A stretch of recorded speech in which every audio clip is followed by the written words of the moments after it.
Welcome to Reviews That Scare with Jess and Blair. I'm Jess. I'm Blair. Blair, how are you? I'm doing pretty good, man. How about yourself? I am doing very well, as we had just said to each other moments ago. It's playoff season, baby. It is indeed. Your team played the other night. Yeah, they won. My team plays tonight, and a little bit nervous. Yeah. You Little bit guys nervous. will be fine. You guys will be fine. Tis the season. Besides that, we just had a watch party the other night where we watched this week's movie. And let me tell you, that might have been the best watch party we've had yet. It was a lot of fun, man. It was a lot of fun. You know what? I found myself distracted away from watching the movie just because I was so into the chat of the watch party. Yeah, the chat was very involved, which was fantastic. It is definitely a movie that it's nice having people chat through this movie because there's 100%. so much good stuff in this movie. Yeah. Yeah. Before we jump in and chat about our fourth film this month of April, aka Ha Ha Horror Month, what do you say we chat a little bit about some horror news? This is horror news. Blairski, you got any horror news?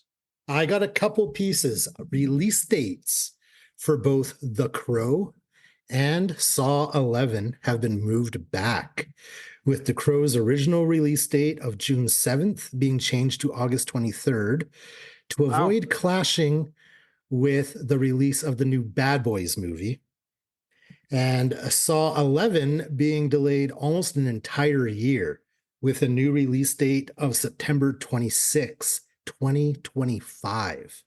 I couldn't find the reason for Saw being moved back so far, but it's probably script related or something along those lines to be moved back almost a year. Yeah, I didn't even know that they were filming Saw 11. I knew that it was obviously on the table, especially after how well Saw 10 did, but I didn't know they started filming or anything like that. So I'm not entirely surprised that that's being pushed back. But The Crow being pushed back for a new Bad Boys movie? Yeah. Okay. They Very just don't good. want to compete. They just don't want to compete. I guess not. Final- Anything else? Yep. Yeah, final piece I have here is Spirit Halloween has announced they will be releasing a life-sized Ghostbusters terror dog.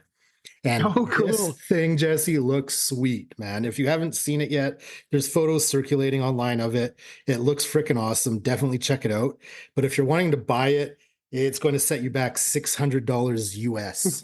Wow. Yeah. Wow.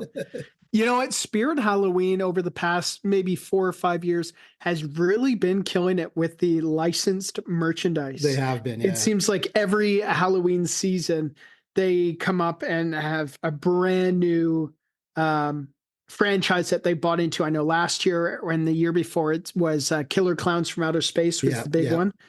So kind of cool. They're getting in with the Ghostbusters. Yeah, man. I remember back in the day, it was Spirit Halloween was more just kind of knockoff stuff or their own brand stuff. But yeah, they're releasing much cooler stuff these past years for sure. Really, really cool. I always like going to Spirit Halloween numerous times during the Halloween season. It's an expensive trip. Yeah. I have one piece of horror news, obviously with recent news that Blumhouse and Lionsgate are teaming up for a new installment in the Blair Witch universe. The 3 stars of the original smash hit are seeking retroactive and future residual payments. As per Bloody Disgusting and a statement from the actors, this includes any future reboots, sequels, prequels, toys, games, rides, and escape rooms. Heather Donahue, Joshua Leonard, and Mike Williams have been greatly unutilized since the original film was released in 1999. A public statement from the filmmakers Daniel Myrick, Eduardo Sanchez, Greg Hale, Robin Cowie, and Michael Manello was later released showing their solidarity behind the 3 actors, saying their faces, likeness, voices, and names are inseparably tied to the Blair Witch Project.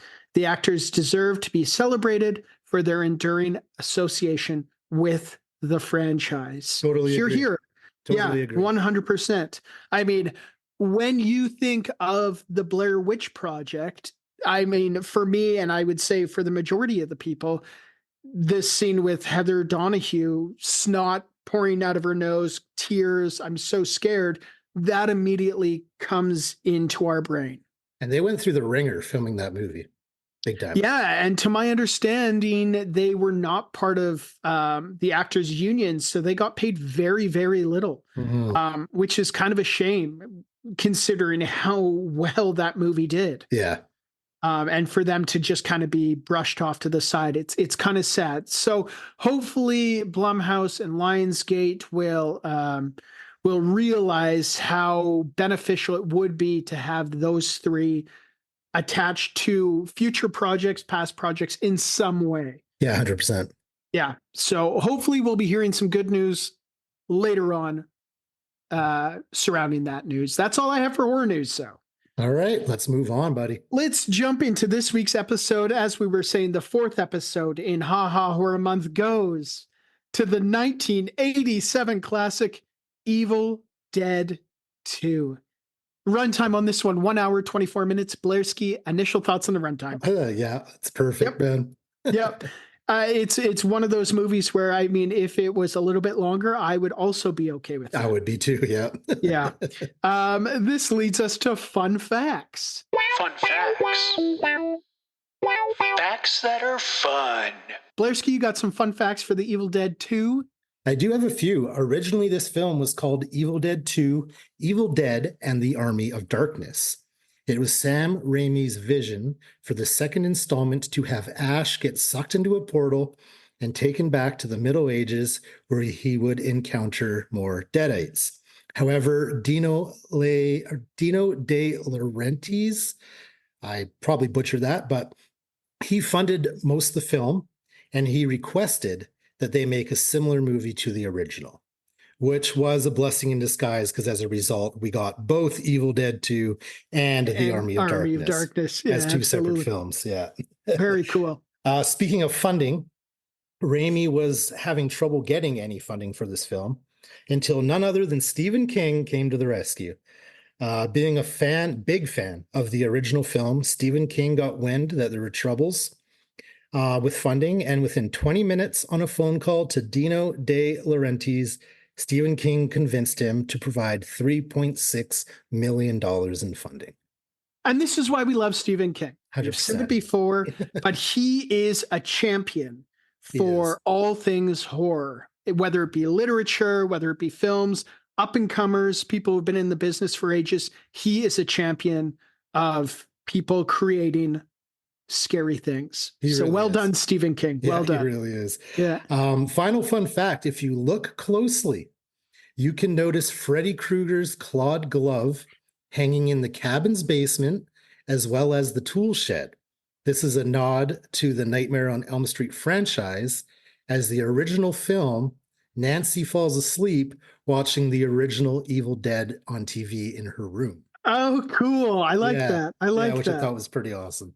Very cool. I've got a couple here. Bruce Campbell, this is his favorite film of the trilogy. Yeah, I could see that. Yeah. The film was released unrated. And the producers tried using different colors of blood to avoid an X rating, but the MPAA gave the film an X rating anyways. So Yeah. they decided to release it unrated. The tape recorder was one of a few holdovers from the first film to appear in this film as well. The sound of the evil traveling through the forest was a combination of Sam Raimi's voice Okay. and audio samples of Orson Welles' voice, which is pretty cool. Yeah. This is a film debut of Cassie Wesley DePavi, who will be at Calgary HorrorCon this year. He will be. Yes, sir. And then finally, the German title for the film was Dance of the Devils 2. I like that. Yeah, which Cool. obviously means the first one was Dance of the Devils. Pretty Yeah. cool name. Yeah, I like Pretty it. cool name. Let's chat about the fine folks who worked on this film. Of course, directed by none other than Sam Raimi. Also directed 2009's Drag Me to Hell, Spider-Man 1, 2, and 3, 1992's Army of Darkness, 2022's Doctor Strange in the Multiverse of Madness, and 1999's For the Love of the Game. This one written by Sam Raimi, wrote 134 episodes of Xena, Warrior Princess. Did he? He also created. I did not know that. Neither did I. Although now that I think about it, I might have mentioned it when we reviewed the very first The Evil first Dead. one, but yeah. if not, wow, pretty cool. Also wrote 22 episodes of the TV series Mantis and the screenplay for 2007's Spider-Man 3, which is arguably Blair's favorite Spider-Man, but just the scene where Tobey Maguire is dancing.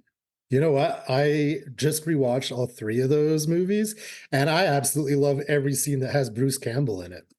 Oh, my favorite Bruce Campbell cameo is in the first one when he is the wrestling announcer. I like the one when he's in the restaurant. He's the waiter. Oh yeah. He also does the video game narration. Yeah. Yeah. Oh goodness, where were we? Also written by Scott Spiegel. He wrote 1989's Intruder, 1990's The Rookies, and 1999's From Dusk Till Dawn 2, Texas Blood Money. This one starring Bruce "Da Chin" Campbell as Ash.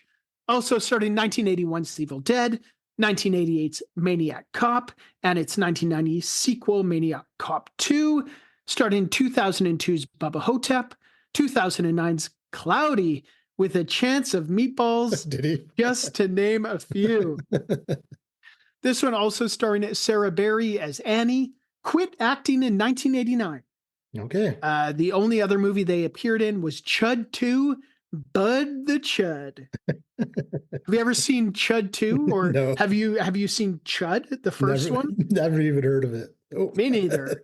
This one also starring Cassie Wesley DePavi as Bobby Joe, also starred in 821 episodes of One Life to Live, 381 episodes of Days of Our Lives, and 86 episodes of The Guiding Light, just to name a few. Big soap star. Yeah, no kidding. Massive. Yeah, those are some pretty big shows to be on. And then finally, Ted Raimi as possessed Henrietta, also started in 1989 Shocker, 1 episode of Elf, 2 episodes of Twin Peaks, 1992's Patriot Games, 1992's Candyman, where he played Billy, 42 episodes of Xena Warrior Princess, 2004's The Grudge, and 7 episodes of Ash versus the Evil Dead. I mean, Dead-Eyed Henrietta. You know what? I didn't. Extreme. Oh, you guys in the chat at the watch party told me that was Ted Raimi. I've seen this movie multiple times and never even knew that.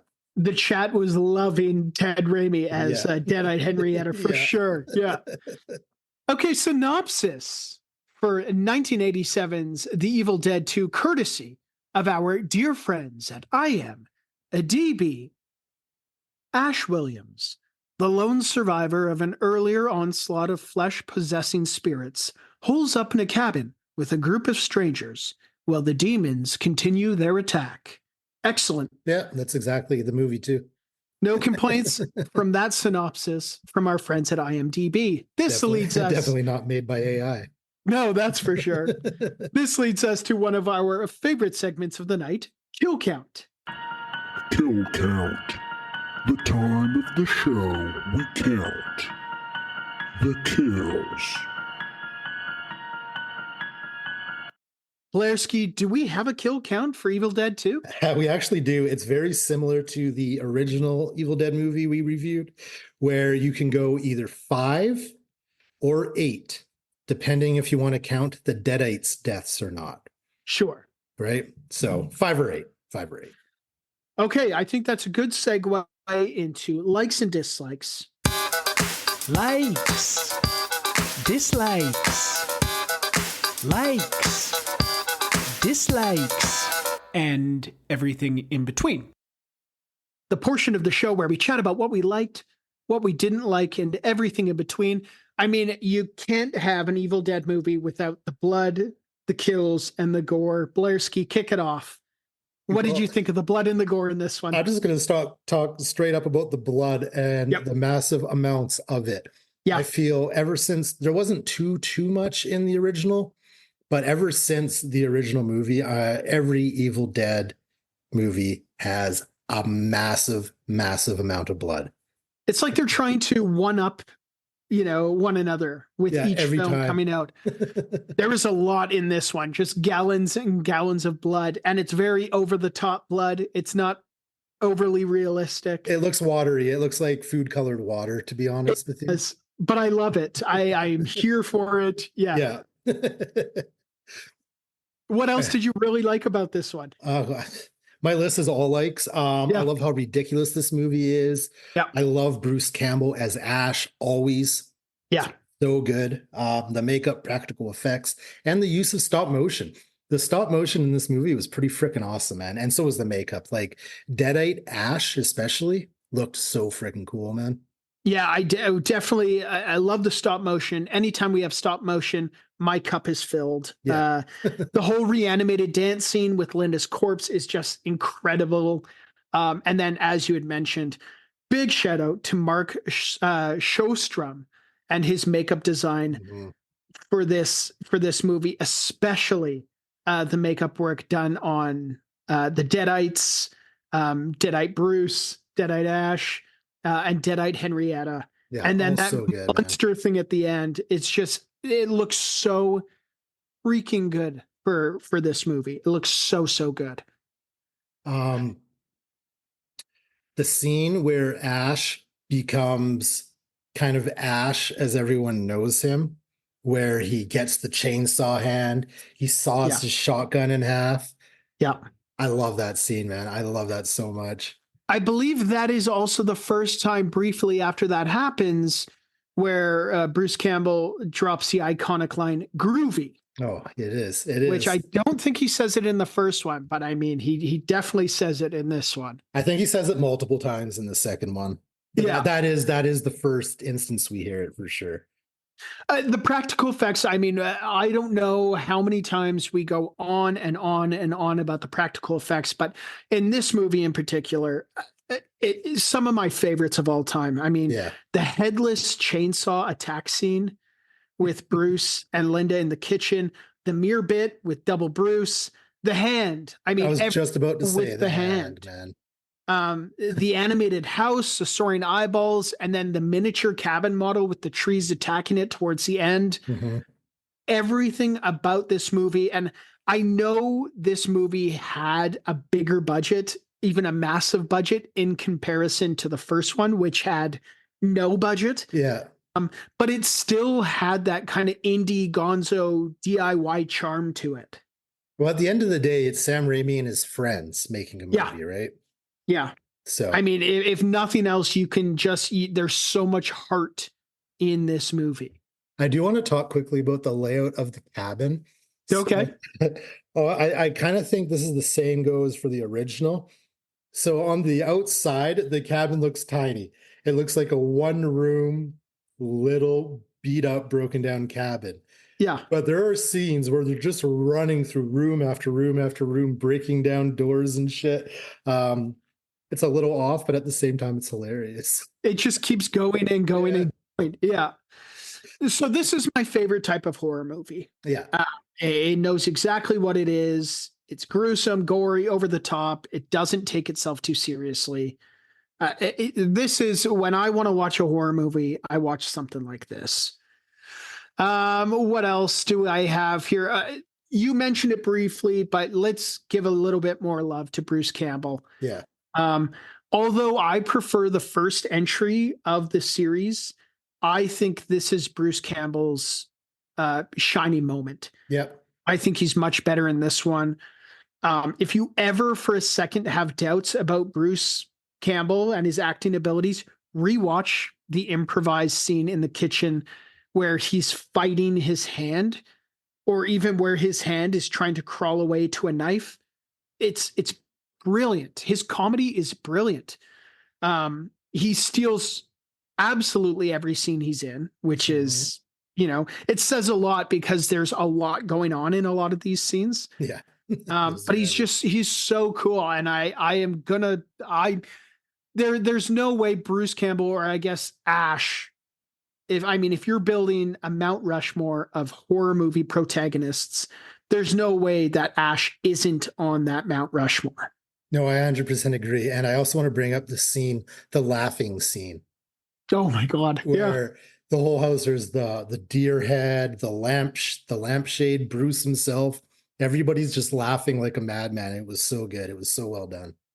He's just, for a lot of this movie too, it feels like, especially at the beginning, it feels like Bruce is alone. Yeah, it You know, does. he's carrying, whether there's other cast members in there or whether he's by himself, he carries this movie. Yeah. And he knows that right from the get go.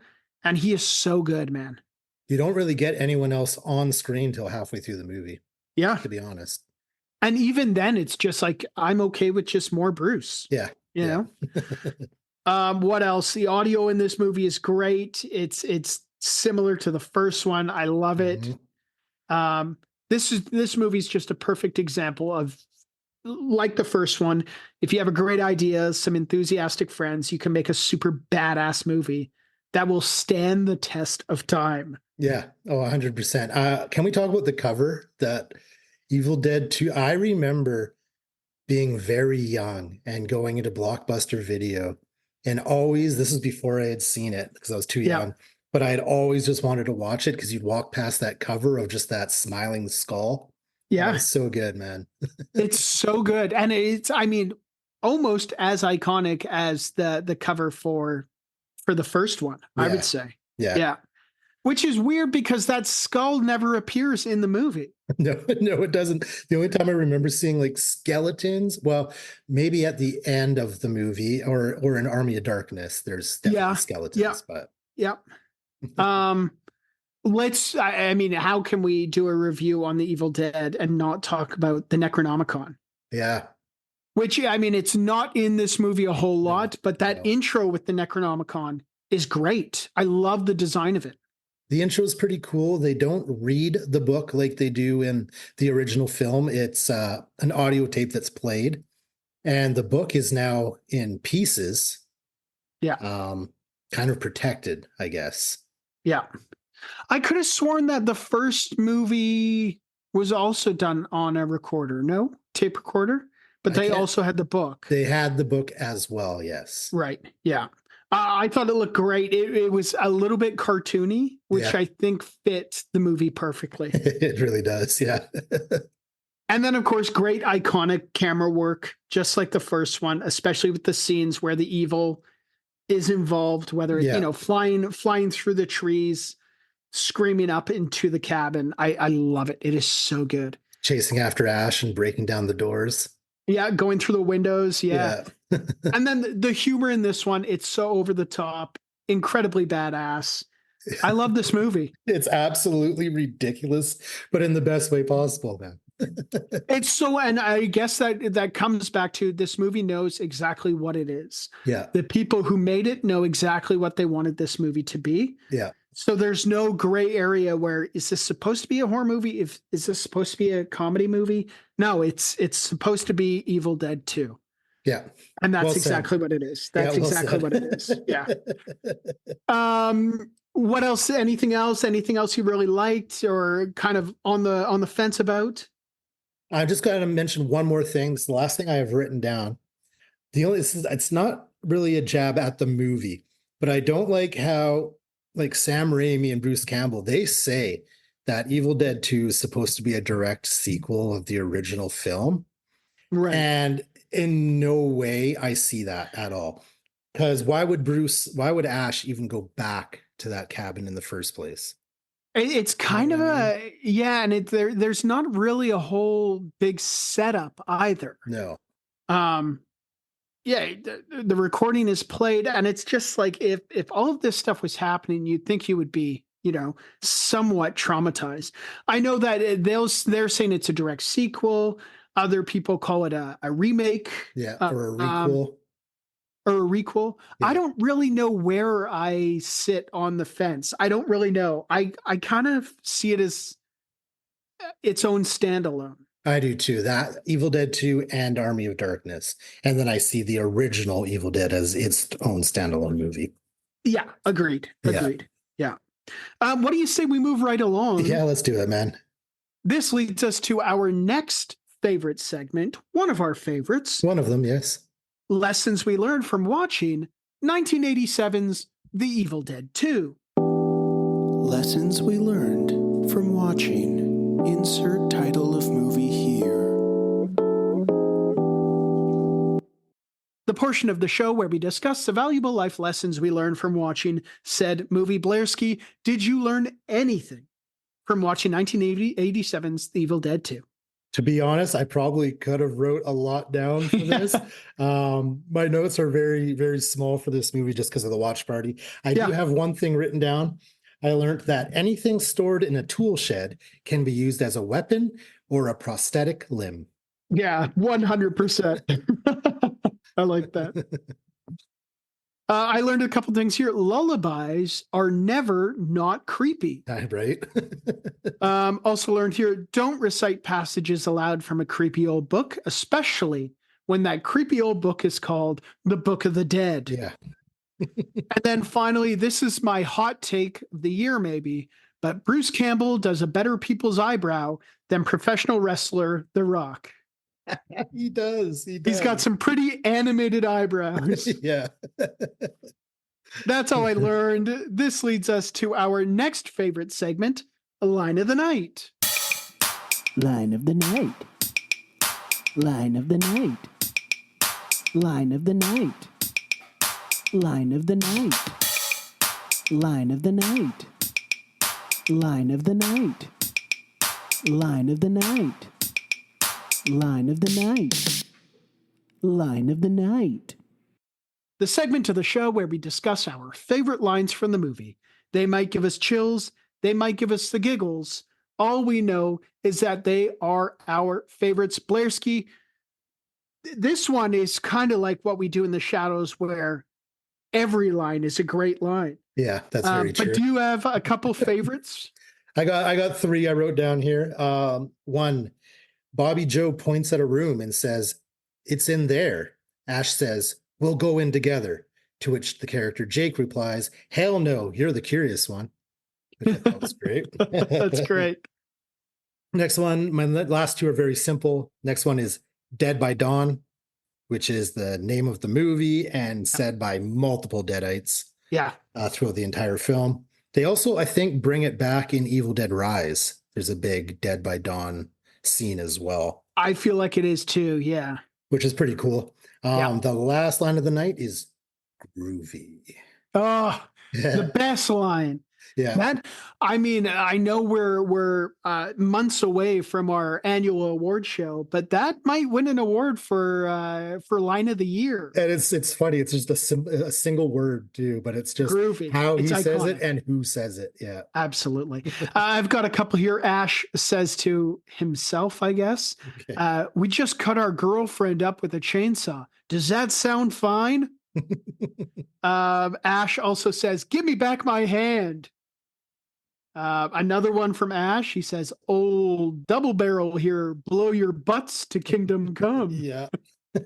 I've got here Deadite Henrietta says, "Someone's in my fruit cellar," which I really liked. Yeah.